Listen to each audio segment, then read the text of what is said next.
So like I always say in the comments and everywhere else that I communicate with you guys, when in doubt, look again. Don't panic. Don't guess. Don't start throwing random parts at things. Just keep watch and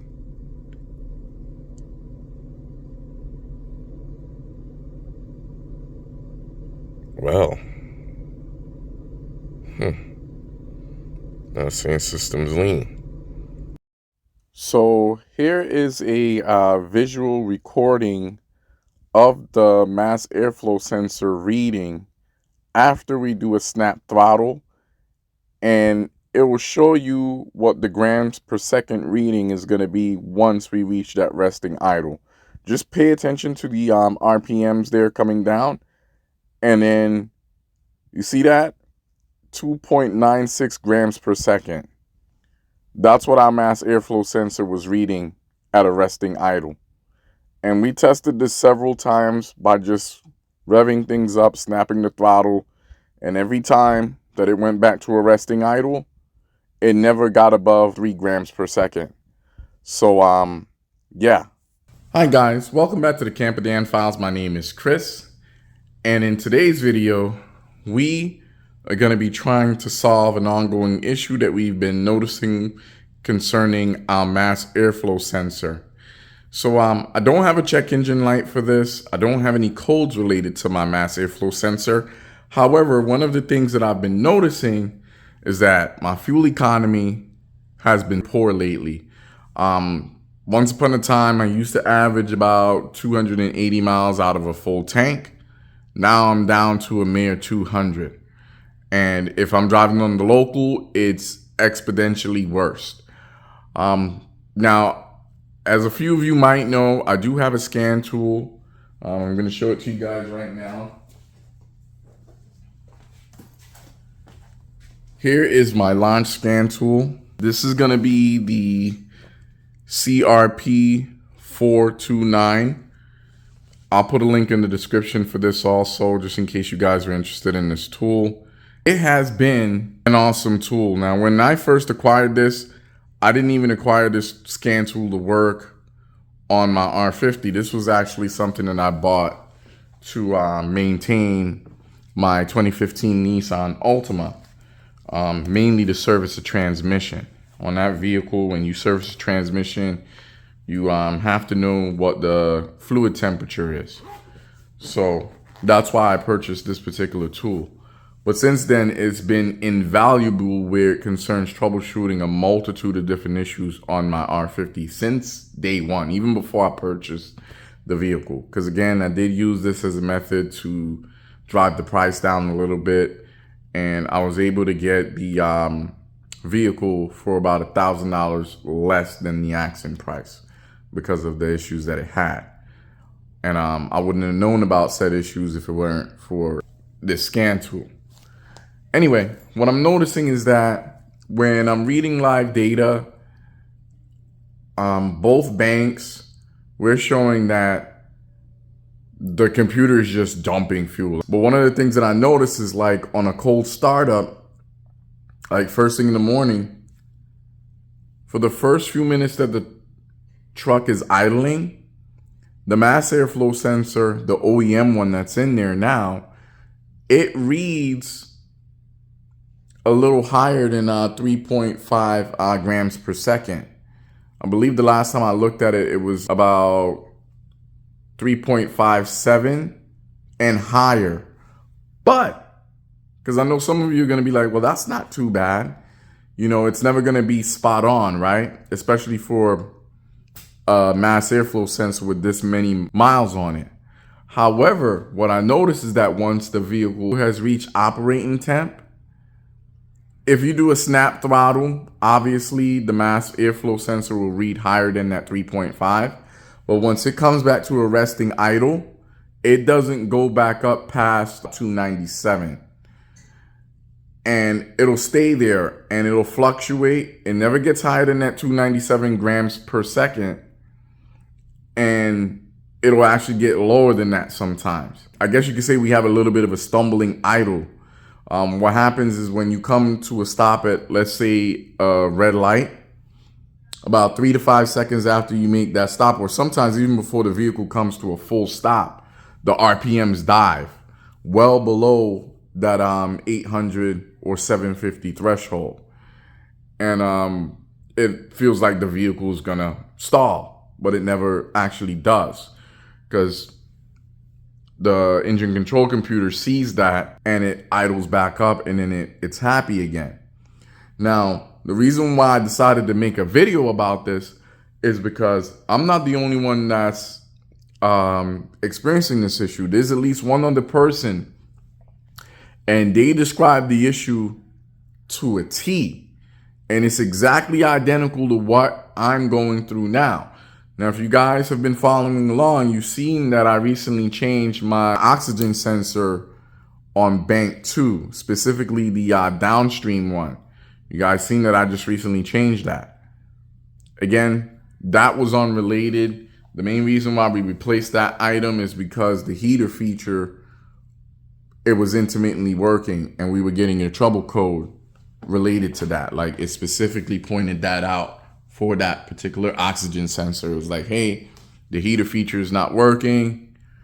Let's set a code, and that's been intermittently happening. Now we're just trying to figure out this fuel trim issue. Because again, yeah, my R50 is lifted.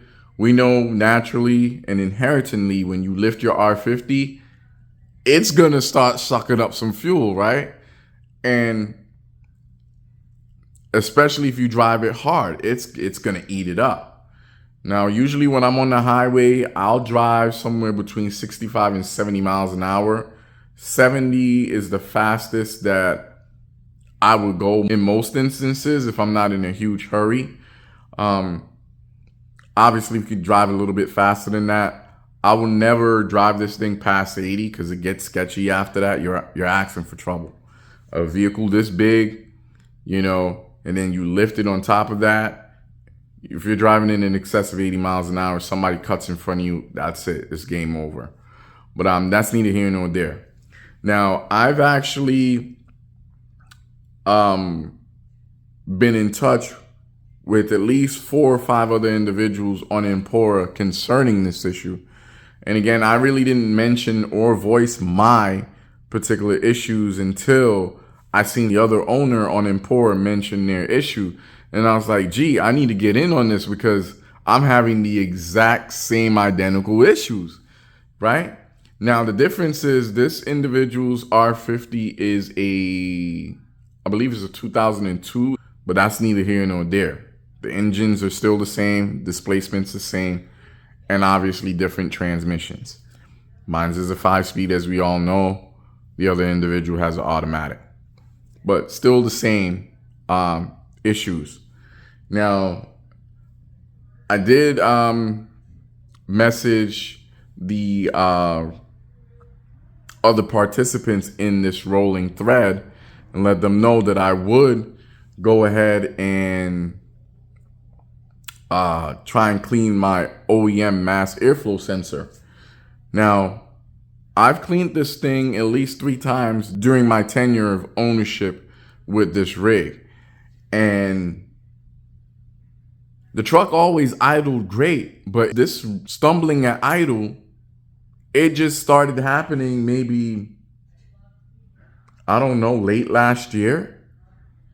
And the last thing that I did concerning anything that had to do with the intake system on this vehicle was to change the idle air control valve. So the other night I came home and I was like, you know what?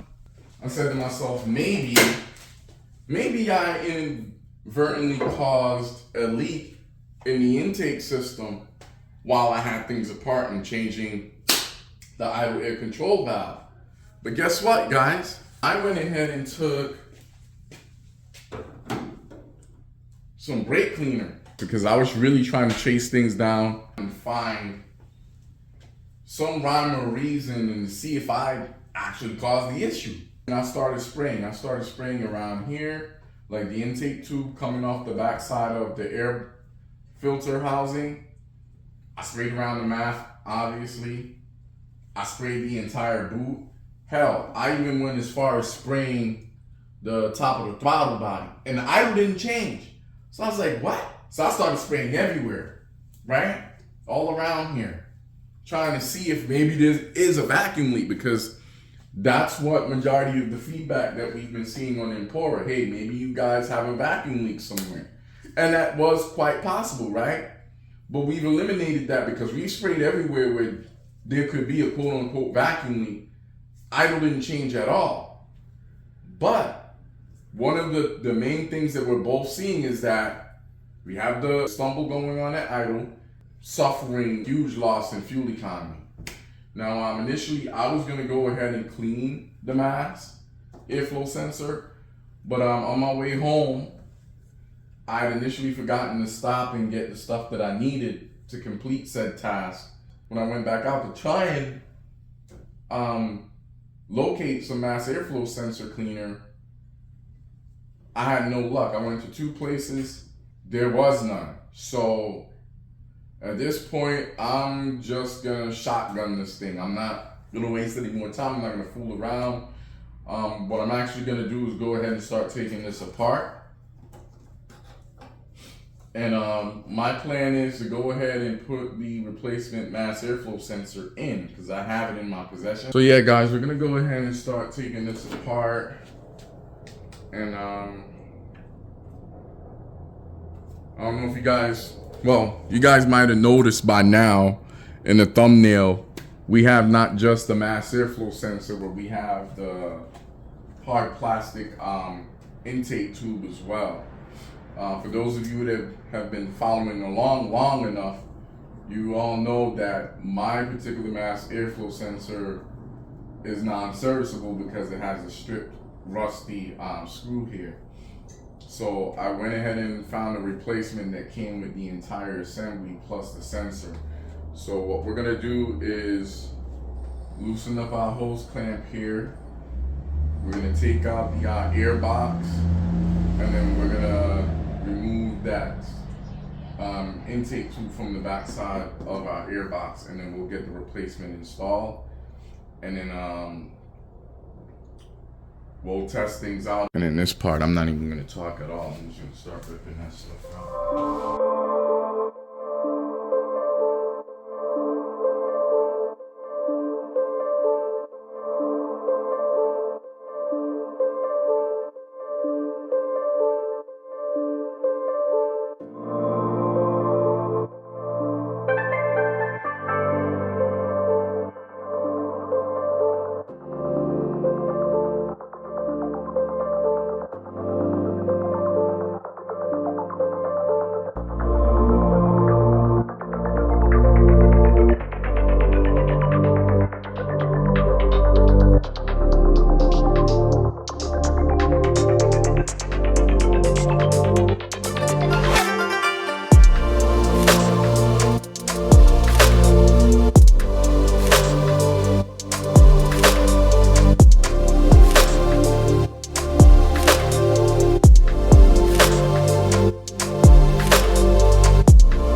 are in my R50. The engine's cold, so we are gonna have to warm it up a bit. We are low on gas, but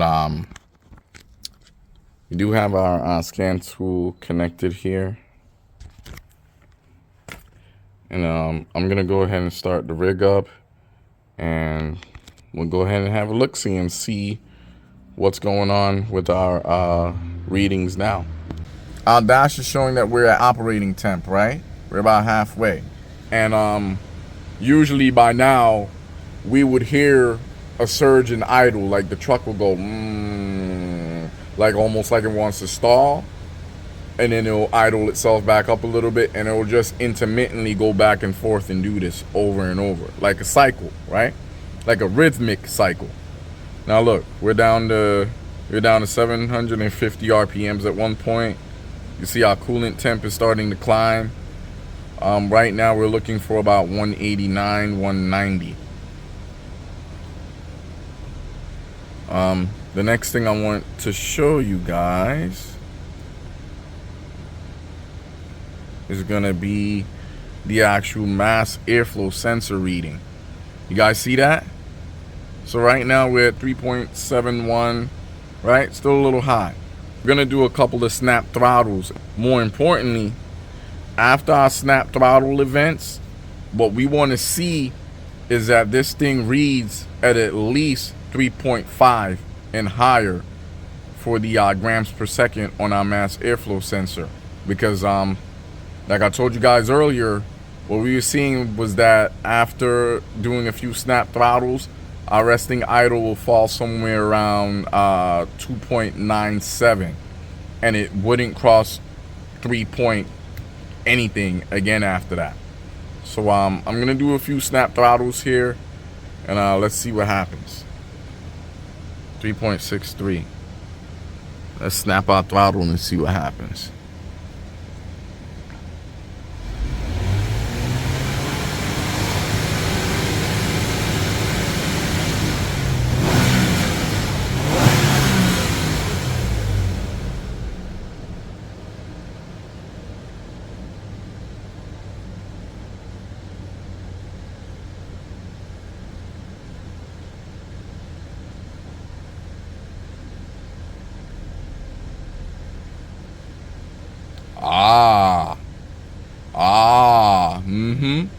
Yeah, I'm not kidding. This thing was so low, I was like, that's gotta be it. It has to be the mass airflow sensor. As far as this fuel economy goes, I'm pretty sure it was related to the mass airflow sensor, either A, being dirty and reading incorrectly, or B, just failing altogether. But like I said, I couldn't clean mines the correct way because we didn't have access to remove the sensor from the actual housing. So yeah, that's resting idle again. All right, guys, so I just got back to the house and went and got some fuel. I put about 35 bucks in here, so I'm hovering just above a half a tank. I don't think it's a true half, but either way, the truck idles buttery smooth now, and I want to say I have a lot more get up and go now, a lot more than I remember for quite some time. On the way back here, the roadway that I traveled, I was able to get up to about 50 miles an hour legally, and just rolling through the gears here, first through fourth. We only use fifth gear if we're going highway speeds. But yeah, from a dig, guys, I was able to get up to 50 pretty quick. And yeah, I did put my foot in it a bit, but man, it feels really good.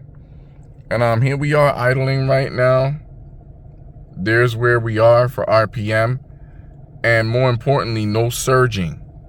Normally, like I said, after the first few minutes of this thing idling and being warmed up, it would surge really bad. It would idle down almost like it wanted to stall.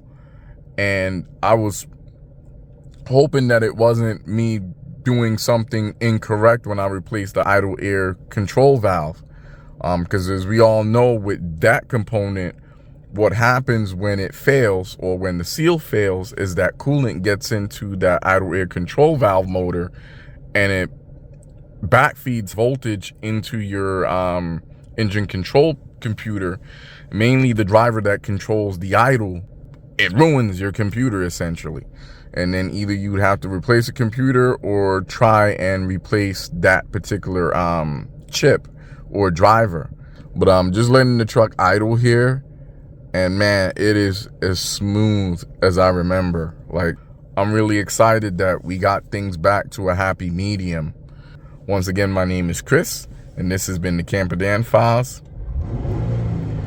If you found this video helpful, go ahead and click that like button for me. And while you're at it, don't forget to share, comment, and subscribe.